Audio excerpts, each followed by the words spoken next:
ద్వితీయోపదేశ కాండము 5వ అధ్యాయము 29వ వచనములో వారికిని వారి సంతానములకును నిత్యమును క్షేమము కలుగునట్లు వారు నా యందు భయభక్తులు కలిగి నా ఆజ్ఞలన్నిటినీ అనుసరించు మనస్సు వారికి ఉండిన మేలు. ఆమేన్. ఇక్కడ చూడండి, ఈ వాక్యము మనము పరిశీలన చేయండి. నా యందు భయభక్తులు కలిగి ఆజ్ఞలు అనుసరించు మనస్సు వారికి ఉండిన మేలు. ఎటువంటి మనస్సు ఉండాలి?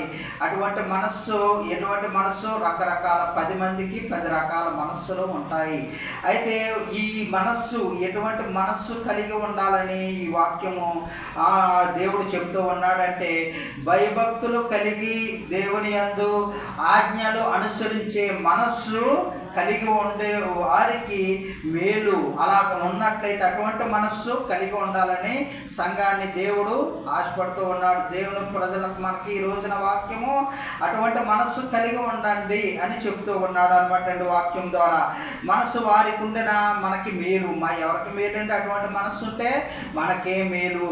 అయితే చూడండి, ఈ భయభక్తులు అనే ఈ వర్డ్, యెహోవా యందు భయభక్తులు అనే వర్డ్ బహుగా ఎక్కువగా సామెతల్లో ఎక్కువగా వినిపిస్తూ ఉంటుంది ఈ సామెతల గ్రంథంలో.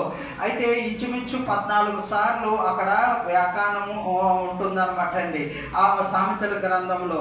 అయితే ముమ్మారుగా ప్రస్తావించడం జరిగిందనమాట అండి. అయితే ఈ అనుసరించడం ద్వారా ఎన్ని దీవెనలు మనకి ఉన్నాయో దేవుడు చెప్పాలని ఆశపడుతూ ఉన్నాడు అనమాట అండి.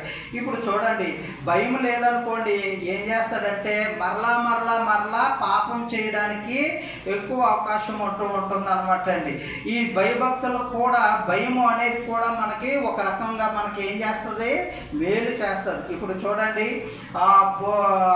దొంగతనం చేస్తాడు, వాడిని జైల్లో పెడతాడు, 3 రోజులు 4 శిక్షిస్తాడు. తర్వాత ఏం చేస్తారు? వాడు బుద్ధిమంతుడైతే ఏం చేస్తాడు? ఆ గద్దెంపుని విని ఏం చేస్తాడు? మళ్ళా దారిని వెళ్ళడు. ఒక్కొక్కడు ఉంటాడు, ఒక్కొక్కరు కాదు 80. అలా అయితే ఇంచుమించు నేరస్తులే ఉండరు. 90% ఏం చేస్తాడు? మళ్ళీ అదే మార్గంలో వెళ్తూ ఉంటాడు. చూసారా, లిక్కర్ తాగొద్దు అంటాడు, చనిపోతారా అంటాడు, అయినా సరే తాగుతూ ఉంటాడు. చూడండి, అనగా భయము కానీ ఏది కూడా లేదు. అయితే దుర్మార్గము చేయడానికే ముందుకి వెళ్ళిపోతూ ఉంటారు.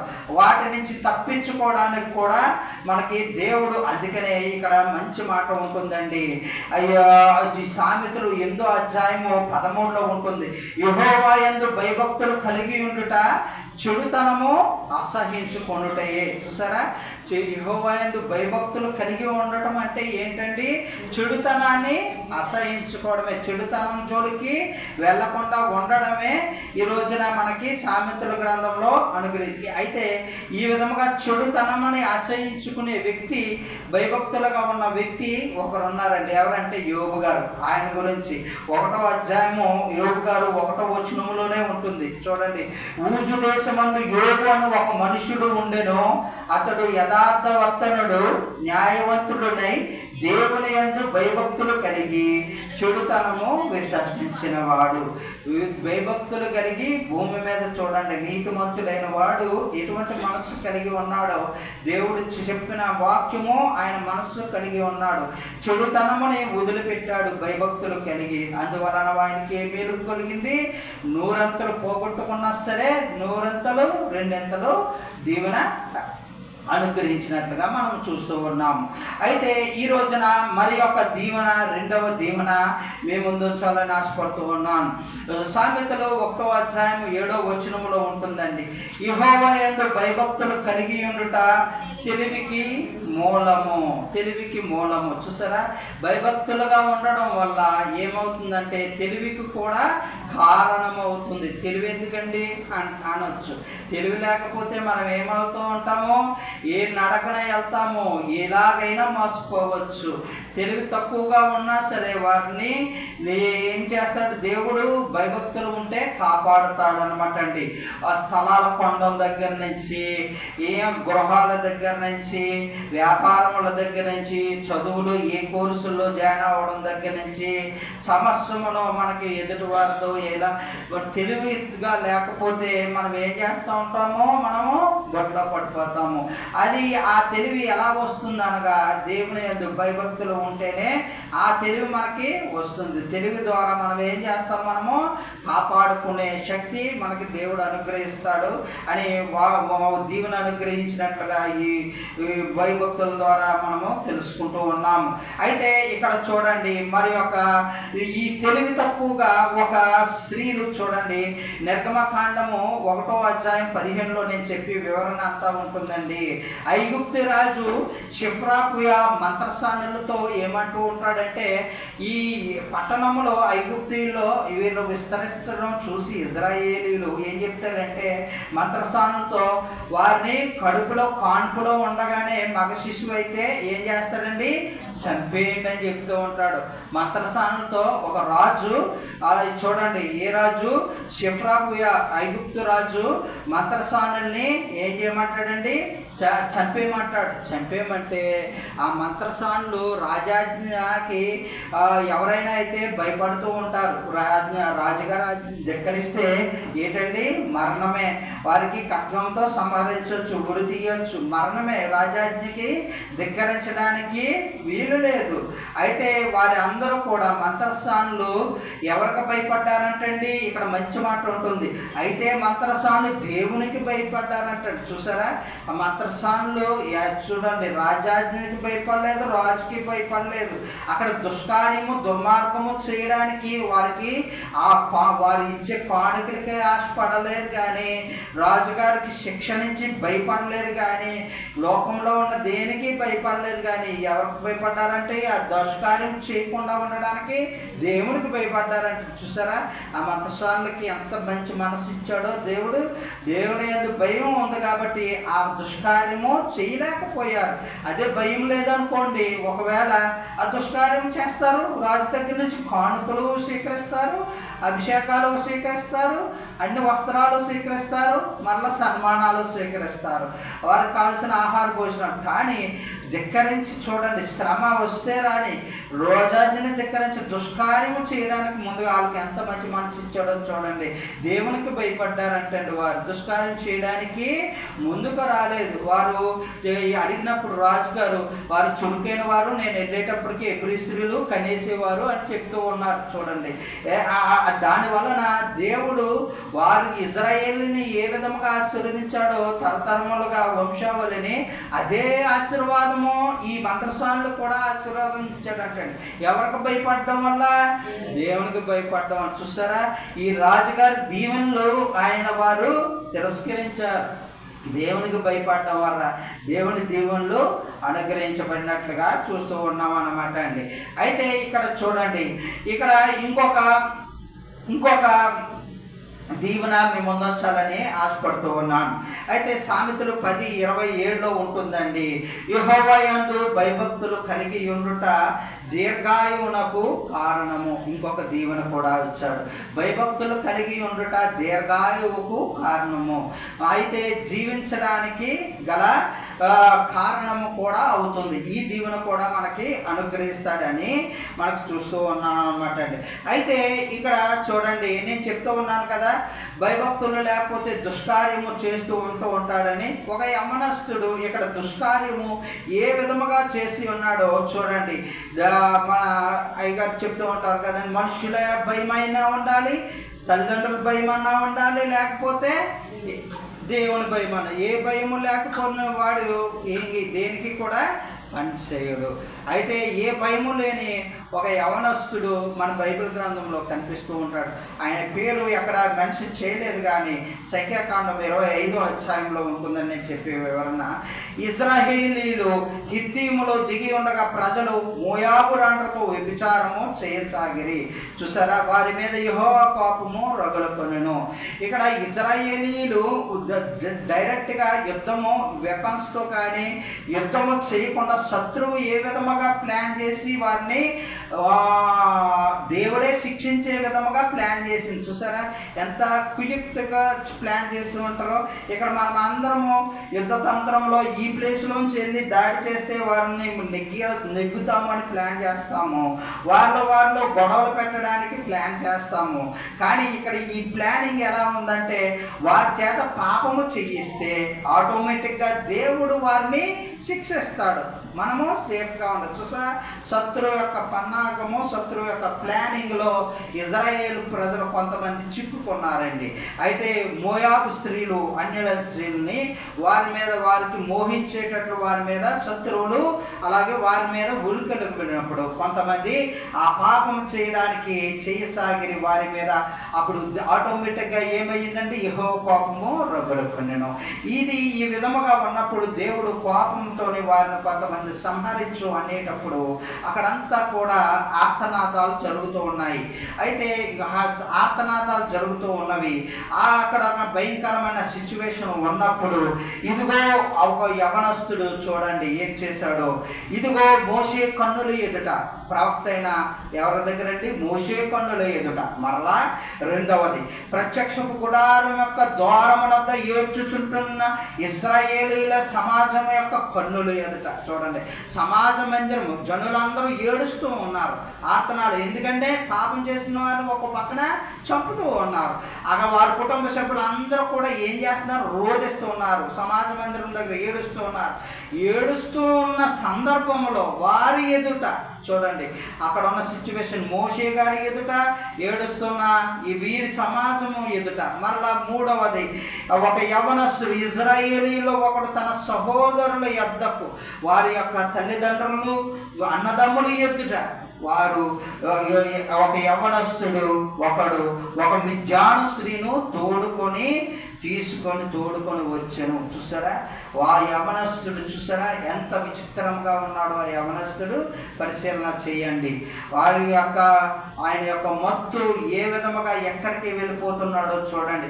ఒక పక్కన ప్రవక్త ఎదుట ఆయన భయము లేదు, సమాజం అందరూ అక్కడ ఏడ్పు, సంతోషము కూడా కాదు ఏడ్పు, అయినా సరే పట్టించుకోవట్లేదు. ఆ సమాజం మందిరం వారి ఎదుట కూడా భయం లేదు. మరలా ఏంటి? కుటుంబ సభ్యుల భయం.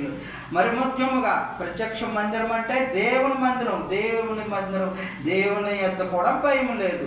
చూడండి, ఏ భయము లేదు, నిస్సిగ్గుగా ఒక మిద్యాను స్త్రీను తోడుకొని వచ్చాను అని వాక్యంలో ఉన్నప్పుడు. అయితే ఫినెహాసు తట్టుకోలేక ఏం చేశాడంటే వాళ్ళిద్దరిని హతము చేశాడు, మరణించారు. అనగా వారి ఆయుష్, ఉండవలసిన ఆయుష్ కన్నా ఆయన ఏం చేసుకున్నాడంటే తగ్గించుకున్నాడు. అనగా అదే వాక్యము ప్రసంగి 7:17 ఉంటుందండి. అధికముగా దుర్మార్గపు పనులు చేయకము, బుద్ధిహీనముగా తిరగవద్దు, నీ కాలమునకు ముందుగా నీవేళ చనిపోదువు అని ప్రశ్నిస్తున్నాడు. నీకు నిర్ణయించిన కాలానికి ముందుగానే ఎందుకు చనిపోతూ ఉన్నావు? చూసారా, అధికముగా దుర్మార్గపు పనులు చెయ్యొద్దు అని దేవుని వాక్యము హెచ్చరిస్తూ ఉన్నది.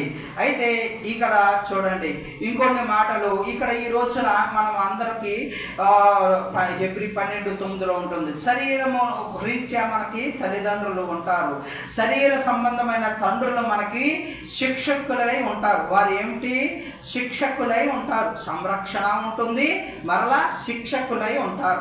ఇక్కడ శిక్షకులై ఎందుకు ఉంటారు?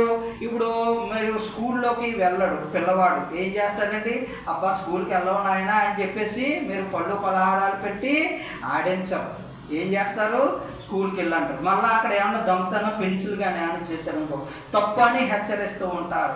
ప్రతి విషయంలోనూ ఏం చేస్తారు? గద్దిస్తూ ఉంటారు. అయితే దుర్మార్గమైన మార్గంలో వెళ్తూ ఉన్నప్పుడు ఏం చేస్తారు? మీరు శిక్షిస్తూ ఉంటారు. అంతేగాని గారాబం చేశారనుకోండి ఏమవుతుంది?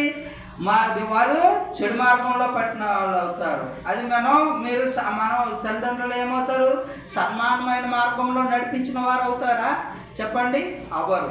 వారు శిక్షకులే కానీ వారు ఏమవుతూ ఉంటారు, మంచి మార్గంలో నడిపిస్తూ ఉంటారు. అందువలన ఏం చేస్తారు, శిక్షిస్తూ ఉంటారు కాబట్టి ఏం చేస్తారండి, తల్లిదండ్రులకి భయపడుతూ ఉంటారు. చూసారు, లోకంలో ఇది అర్థం చేసుకుంటే అది అర్థం అవుతుందని ఈ వాక్యం తెలుసుకుంటున్నాం.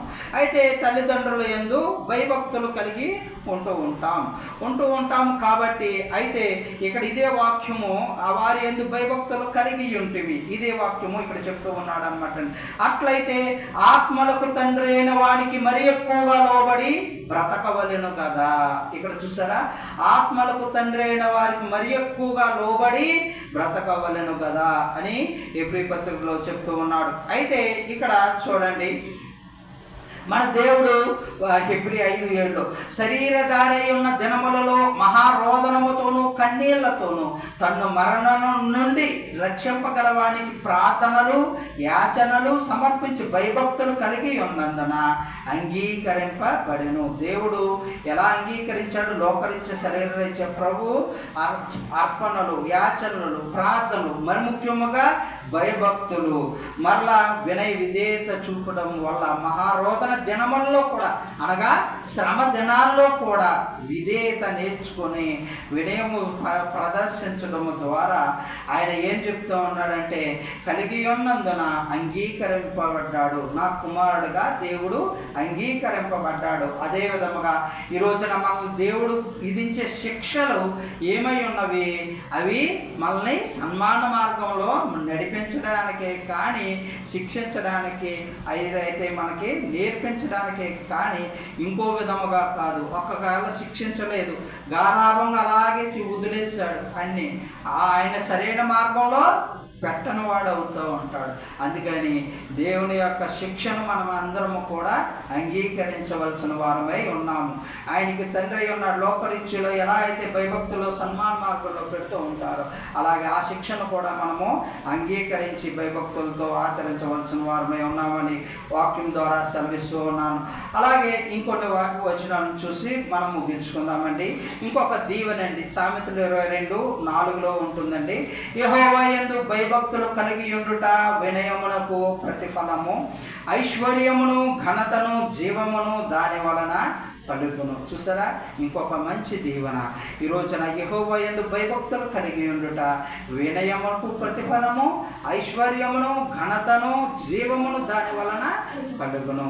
ఐశ్వర్యం అంటే ఓన్లీ ధనం ఒక్కటే కాదండి, మంచి పేరు వచ్చిందనుకోండి అది కూడా ఐశ్వర్యం కన్నా గొప్పదే అని మనము భావించవచ్చు. పై వచనాల్లో ఉంటుందండి, సామెతలు 22:1 ఐశ్వర్యమును ఘనతను జీవమును దాని వలన కలుగును. ఈ దేని వలన కలిగినండి, యెహోవా యందు భయభక్తులు కలిగి ఉండుట వలన మనకి ఇటువంటి దీవెన కలిగి ఉన్నట్టుగా చూస్తూ ఉన్నాం. అయితే ఈ రోజున మనము లోకములో సువార్త విషయంలో ఎవరికి భయపడకూడదని దేవుడు వాక్యము చెప్తూ ఉందంటే, మనకు ఈ లోకనాథులకి అధికారులకు కానీ అలాగే శ్రమ పెట్టే వారికి కానీ దూషించే వారికి కానీ హింసించే వారికి కానీ ఎవరికి కూడా భయపడకూడదు అని లోక సువార్తలో దేవుని విషయంలో భయపడకూడదని చెప్తూ ఉన్నాడు అనమాట అండి.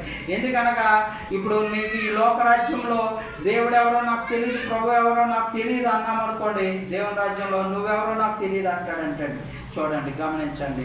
అయితే ఈ రోజున ఎందుకనగా ఈ వారి యొక్క బెదిరింపులకు దోషణలకు భయపడకూడదు అని వాక్యము సెలవిస్తూ ఉందన్నమాట అండి. ఈ వాక్యములో మనం చదువుకున్నాం కదండి, లూకా 12:4 ఉంటుందండి. దేహమును చంపిన తర్వాత మరేమీ చేయనేరని వారికి భయపడకూడదు. దేహమును చంపిన తర్వాత మరేమీ చేయనేరని, మరి ఇంకేమీ చేయలేరు.